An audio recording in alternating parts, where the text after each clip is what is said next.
Yeah, we know the malware of the ALP, the Australian Labor Party, and the malware of the Liberal National Party. I haven't broadcast this in any of my other broadcasts on this channel or on LFDRA audio, though at one of the points in time where I was arrested, sedated, and taken to Coffs Harbour Mental Health Service, and I was involuntarily detained over stuff my sister Kim made up in Maryborough.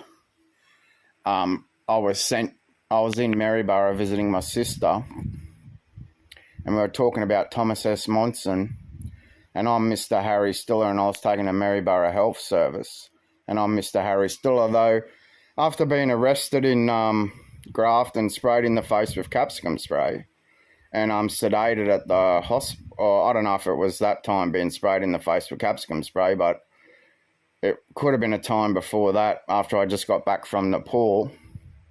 I was taken to Coffs Harbour, and I had a partial stroke in Coffs Harbour. The right side of my jaw went all saggy, and I had slurred speech from being forcefully injected.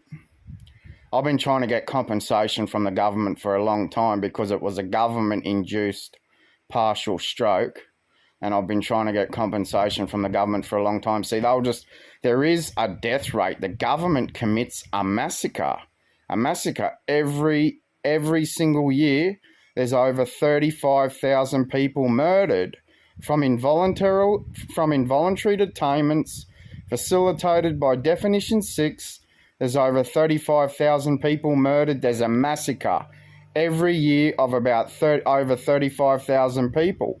The Australian Bureau of Statistics aggregated a death statistic, and from the clinical trial data of the medications, of the involuntary forced medications, there is an actual statistical death rate, and the death rate that was aggregated by the Australian Bureau of Statistics from involuntary deaths in mental health is about 35,000 plus a year. There's a massacre every year through police involuntarily detaining people that they have a belief they've got this ideology, that they've got such and such, they've got psychosis, or they're mentally disordered or dangerous to themselves and others, that possibly the people that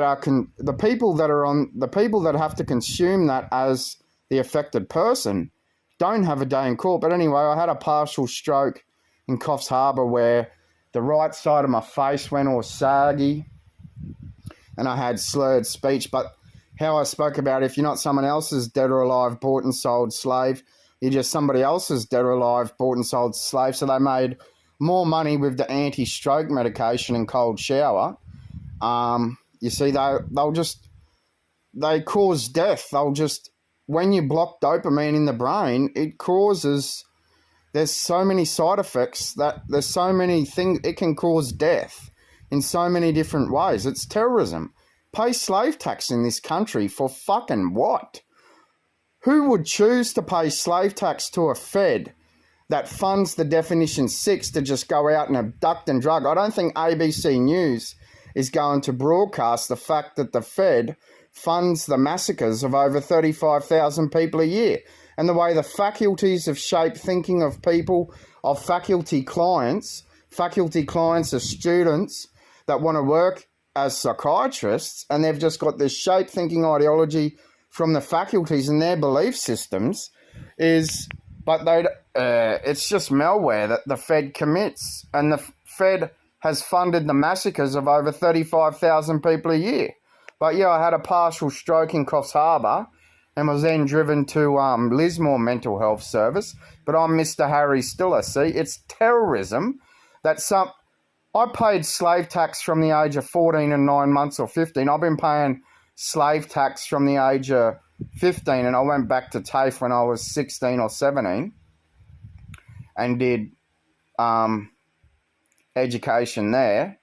But it's terrorism. I've been paying slave tax to the government since the age of 15. It's terrorism. Pay slave tax in this country for fucking what? The malware of the government. When one Australian dies, what they're like in the media, but there's a massacre of 35,000 Australians a year funded by Definition 6, and they won't broadcast, and they'll just say deaf unknown, yet the pharmaceutical industries wanted to make money, and the malware of the government will continue in the shape. And no one, at the moment, in no Definition 6 state area of Australia, of King Charles III, Commonwealth of Australia realm, do these people have a day in court before involuntary treatment to prosecute the government, because the information, the referral information could be false, it could be context name, it could be measured malware that, oh no, possibly couldn't exist, could it? If BCI exists, brain-computer interface, there's, as I said, LFDRA do and don't support BCI technologies. We don't support surgical BCI technologies, but there's EEC, which measures the brain with electrodes to a computer, and that's EEC. And MRIs, measurement really invasive MRIs, that measures the brain to a hard drive. That is terrorism. To be abducted and drugged and have your brain measured to a hard drive of a computer and put it in all these different spectrum colours measured to a hard drive. And what did Texas Uni found out? They discovered semantic decoding, which has probably been around before I was even born, to be honest. Semantic decoding's probably been around before I was even born. It's on the neuroscience page. But the government's I've got a metabolic induced syndrome from the government. I've only started to recover in the physical aspect, how I've lost 11 kilos because they've stopped blocking dopamine. But it's terrorism. They'll just abduct and drug you at a moment's notice on made-up shit because they got their quota. It's terrorism. Pay slave tax in this terrorist regime country for fucking what? How would every member of ALP, how would every member of LMP, Fed and Definition 6 like to be abducted and drugged on made-up shape thinking ideology malware and just injected to induce stroke or death and say, no, these 35,000 massacre murders that Definition 6 has committed doesn't exist? It's terrorism.